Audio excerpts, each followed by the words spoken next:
बेटी जन्म तो सगाए संग छोड़त करला थे। नान्हेपन के हंसी ठिठोली सुरता आके रोआ थे। छलक जाथे ममता माँ, छलक जाथे ममता माँ पानी कटोरा के। सगा कस आबे तीजा पोरा के। सगा होगे बेटी मोर कोरा के। सगा कस आबे तीजा पोरा के।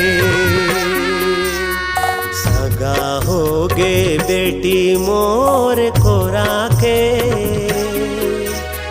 सगा कस आबे तीजा पोरा के।